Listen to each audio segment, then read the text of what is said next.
태초에 하나님이 천지를 창조하시니라.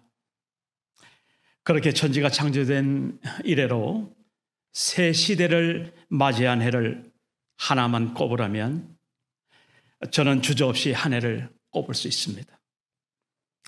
예수 그리스도 그분이 이 땅에 오신 바로 그 해입니다.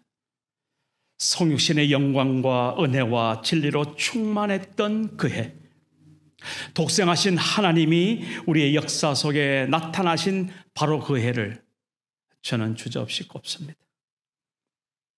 그 해로부터 인류는 기원 전과 기원 후로 갈라졌습니다. BC와 AD죠. Before Christ, 그리고 Anno Domini입니다. 예수님이 오시고 난 이전의 역사와 예수님이 오시고 난 이후의 역사가 그렇게 우리에게서는 갈라지고 있습니다.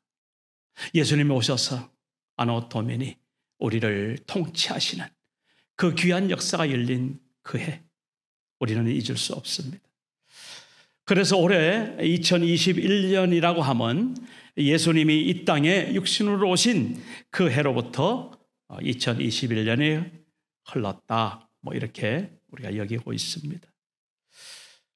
그런데요, 그 2000년 세월을 두고 하나님은 지금까지 우리와 함께 하셨습니다. 에베네셀, 하나님께서 여기까지 우리를 도우셨다는 그 고백. 그래서 이런 복음성이 있더라고요. 내가 지금까지 지내온 것. 잘 아시죠? 예. 내가 지금까지 지내온 것은 주의 은혜라. 주의 은혜라. 지금까지 지내온 것은. 내가 하나님의 자녀된 것은 주의 은혜라. 주의 은혜라. 하나님의 자녀된 것은. 내가 이 자리에 서 있는 것은 주의 은혜라. 주의 은혜라. 내가 이 자리에 서 있는 것은 주의 은혜라. 주의 은혜라. 이 한 해에도 그렇게 주님의 은혜가 우리에게 충만하실 줄로 믿습니다. 요즘 새벽 예배에서는요, 요한계시록을 함께 읽고 있습니다. 요한계시록은 사도 요한이 본 것과 지금 있는 일과 장차 될 일을 기록한 말씀입니다. 그 계시록의 첫 장에서 요한은 예수님을 이렇게 소개합니다. 요한은 아시아에 있는 7 교회에 편지하노니 이제도 계시고 전에도 계셨고 장차 오실 이와 그 보좌 앞에 있는 7 영과 또 충성된 증인으로 죽은 자들 가운데서 먼저 나시고 땅의 임금들의 머리가 되신 예수 그리스도로 말미암아 은혜와 평강이 너에게 있기를 원하노라. 요한계시록 1장 4절에서 5절이죠. 그렇습니다. 이제도 계시고 전에도 계셨고 장차 오실 그분 하나님이시죠. 그 하나님이 이 땅에 독생하신 하나님으로 오신 예수 그리스도 그분이십니다. 다시 말하면 이 세상 모든 역사를 지금까지 붙들고 계셨고 지금도 통치하고 계시고 앞으로도 붙들고 가실 그 주님, 그래서 만왕의 왕이시고 만주의 주가 되시는 예수 그리스도, 그 예수께서 지금도 살아계시고 우리와 함께 하신다는 이 고백을 사도 요한은 고백하고 있습니다. 이 고백이 오늘 우리 트리니티 한인교회 모든 성도님들의, 하나님의 자녀들의 고백이 된 줄로 믿습니다. 아멘. 그렇다면 왜 예수님께서는 우리와 함께 하셨을까요?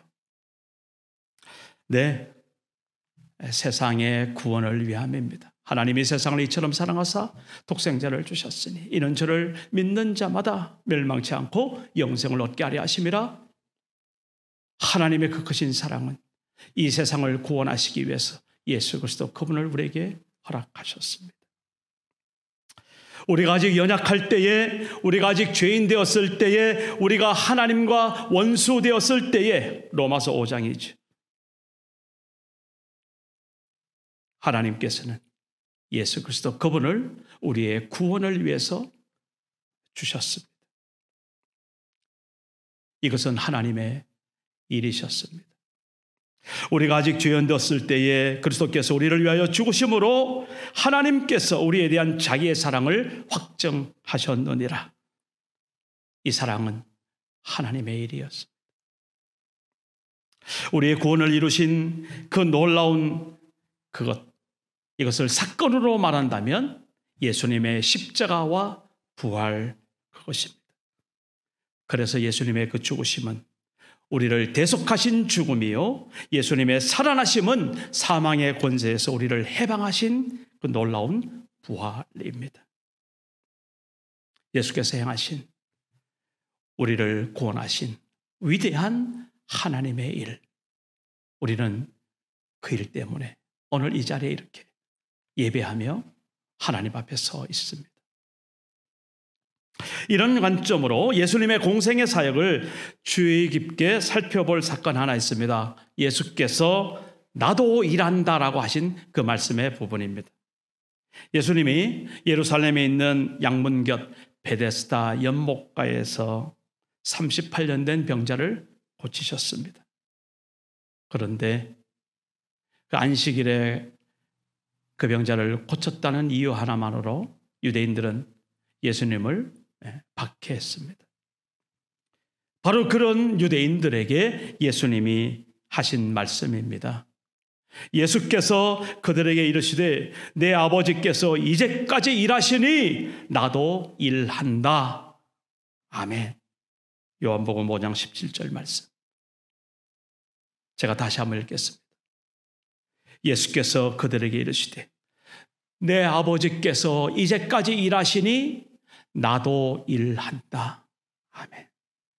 예수께서는 그렇게 우리를 위해서 일하셨고 지금도 우리와 함께 하시면서 일을 하십니다. 그 구원의 사역을 펼쳐가고 계신다는 것입니다. 그런 후에 오병이어의 기적이 있었습니다. 먹고 배부른 기적 때문에 자신을 찾는 무리들에게 예수님은 또 이렇게 말씀하셨어요. 썩을 양식을 위하여 일하지 말고 영생하도록 있는 양식을 위하여 하라. 일하라는 것이죠. 이 양식은 인자가 너에게 주리니 인자는 아버지 하나님께서 인치신 자니라. 이 말씀을 듣고 무리들이 예수님에게 이렇게 물었습니다. 우리가 어떻게 하여야 하나님의 일을 하오리까? 그때 예수님은 이렇게 분명히 말씀하셨습니다. 예수께서 대답하여 이르시되 하나님께서 보내시는 일을 믿는 것이 하나님의 일이니라. 요한복음 6장 29절 말씀도 꼭 기억하시기를 바랍니다. 무엇이라고요? 하나님께서 보내시니 예수 그리스도를 믿는 것이 하나님의 일이라는 사실입니다. 이런 의미에서 믿음의 자녀된 우리는 하나님의 일을 잘한 사람들입니다. 이 시간 함께 예배하는 우리 트리니티 한인교회 모든 믿음의 자녀들은 이렇게 예수님을 믿고 구원받은 하나님의 자녀가 된 그 자체로 하나님의 일을 잘 감당하신 줄로 믿습니다. 예. 더불어서 이제 오늘 예배 후에 우리가 사무총회를 갖습니다. 그때도 말씀드리겠지만 올 한 해 우리 교회가 표로 삼을 그 구호는 바로 이것입니다. 은사대로 성령님과 일하는 사람들. 그렇습니다.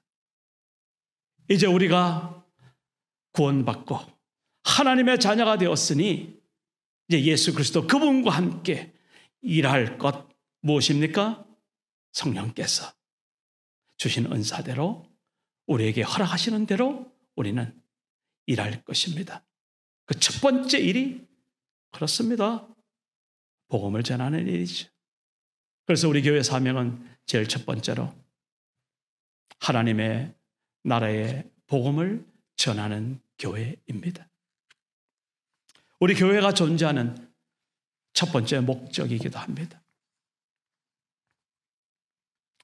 그래서 이제는 우리가 한 걸음 더 나아가서 이런 질문 앞에 서야 됩니다. 왜 하나님이 우리를 구원하셨을까라는 질문입니다. 성경은 이렇게 답합니다. 예수께서 나와 말씀하여 이르시되 하늘과 땅의 모든 권세를 내게 주셨으니 그러므로, 여기서 그러므로는 저는 이렇게 해석하고 싶습니다. 딴 생각하지 말고 또 걱정하지 말고 그러므로 너희는 가서 모든 민족을 제자로 삼아 아버지와 아들과 성령의 이름으로 세례를 베풀고 내가 너에게 분부한 모든 것을 가르쳐 지키게 하라. 볼지어다 내가 세상 끝날까지 너희와 항상 함께 있을 것이라고 예수님은 그렇게 마태복음 28장 마지막으로 말씀하시고 승천하셨습니다. 마가복음도 마찬가지입니다. 또 이르시되 너희는 온 천하에 다니며 만민에게 복음을 전파하라. 믿고 세례를 받는 사람은 구원을 얻을 것이요 믿지 않는 사람은 정죄를 받으리라. 믿는 자들에게는 이런 표적이 따르리니 곧 그들이 내 이름으로 귀신을 쫓아내며 새 방언을 말하며 뱀을 집어 올리며 무슨 독을 마실지라도 해를 받지 아니하며 병든 사람에게 손을 얹은 즉 나으리라 하시더라.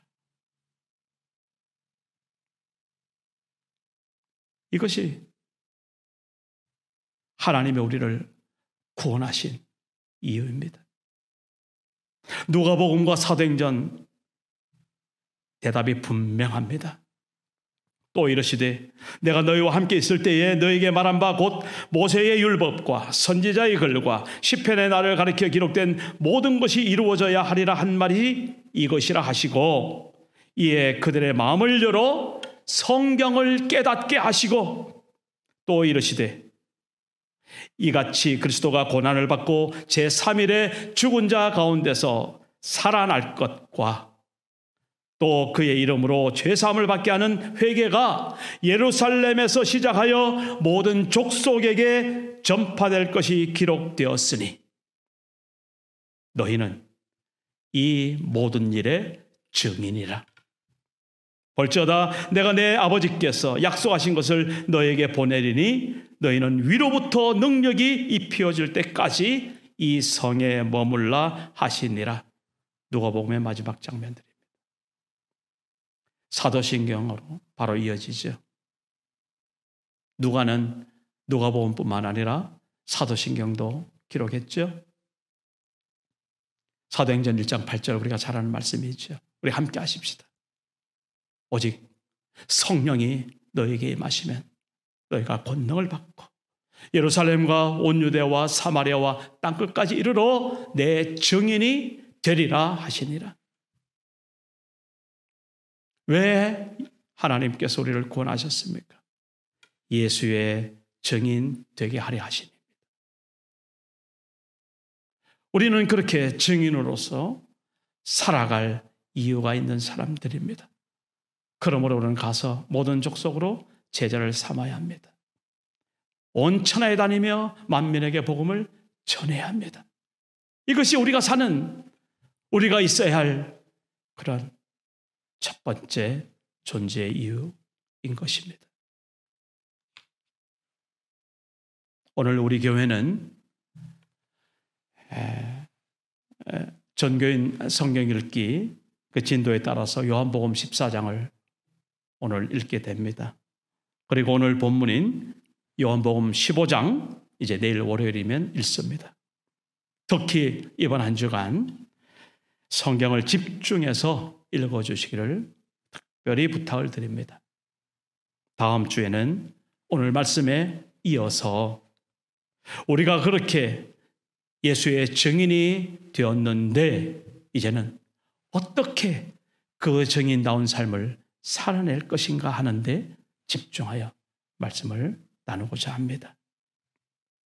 하나님께서 오늘 우리를 구원하심은 예수의 증인되게 하셨습니다. 이 말씀 꼭 기억하시고 한 주간 승리하시는 우리 트리티 한인교회 성도 되시기를 주의 이름으로 축복합니다. 하나님 아버지, 오늘은 우리가 구원받은 하나님의 자녀로 무엇을 하며 살아야 하는지를 살펴보았습니다. 예수의 증인으로 살아내는 저희들 되게 하여 주옵소서. 우리 트리니티 한인교회 되게 하여 주옵소서. 예수의 증인으로 살겠다는 다짐과 헌신이 우리 삶의 중심이 되게 하여 주옵소서. 그리하여 먼저 그의 나라와 의를 구하게 하시고 우리의 모든 삶의 필요가 주님의 손에서 공급되는 역사가 우리 가운데 있게 하여 주옵소서. 주님 한 분만으로도 만족한 우리 모두 되게 하여 주옵소서. 다시 이 시간에 우리 함께 만날 때까지 주님 함께하여 주세요. 임마누엘 되신 우리 구주 예수 그리스도의 이름으로 기도드립니다. 아멘.